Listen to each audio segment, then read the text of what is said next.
Hope Lab Foundation booth at CES.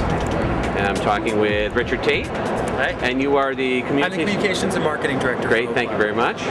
And Richard is going to show me a little bit about Remission. Yep, this is the game. Which is a PC game? It's a PC game. Okay. It's available free of charge. We distribute it through hospitals and clinics, or you can download it from remission.net. Ah. But Remission, as you can see, appears like any commercial video game that you might buy or rent, but the underlying objectives and the impact of the game are quite different. And I'm going to show you a little bit about how gameplay works. Great. The game is basically set in the future at a time when nanotechnology has enabled the use of microscopic robots to fight disease at the cellular level. Okay. And as a player, you actually are flying through the body of cancer patients, helping them to fight their disease. So as the game begins, you're introduced to a patient. In this case, we're meeting John Davies from California. He's a non-Hodgkin's lymphoma patient, and you get a little bit of information about his condition. In this case, he still has some lymphoma that's in his body, and your job in this particular mission is to make sure that it's eradicated. As the game begins, you're actually ported inside John's body as Roxy, the nanobot. Okay. And we go directly to John's lymph node. Now the game is structured so that, as a lot of games, you get a cinematic sort of cutscene in which a lot of information is delivered to you about what's going on with John's disease.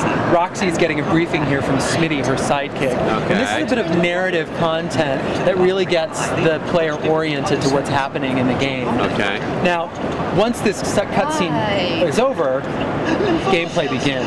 And this is the point at which you're no longer getting information delivered to you in a narrative context. You're actually just blasting away at cancer.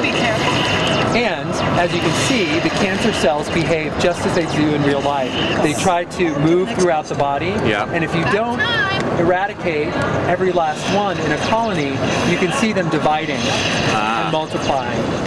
Now Roxy's weapon in this particular mission is what we call a chemo blaster. And you can see here, she's got a certain cache of chemo. Yeah. Now, in order for her to be effective, she's got to keep that chemo blaster armed. Okay. Meaning the patient has to take their medication.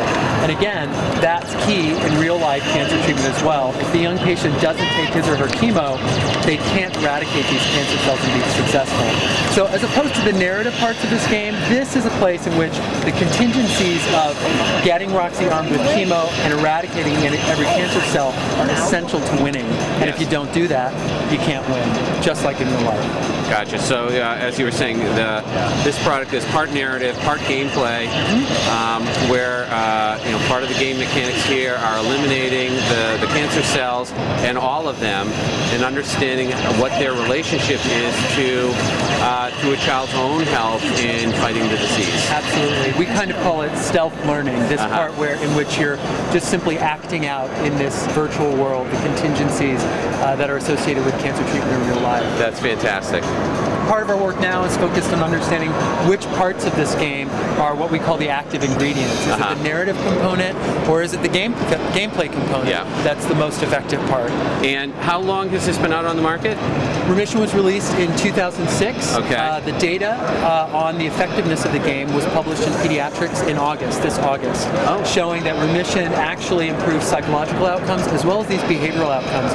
Kids who play Remission actually stick to their treatments more consistently. That's great. That's great. So it's used in hospitals all across North America? And clinics. We've distributed about 140,000 copies to date. Wow. It's free of charge, and we've seen orders from 81 countries around the world. Wow. Is it all English, or are there other languages? English, Spanish, and French. Wow. The game is available.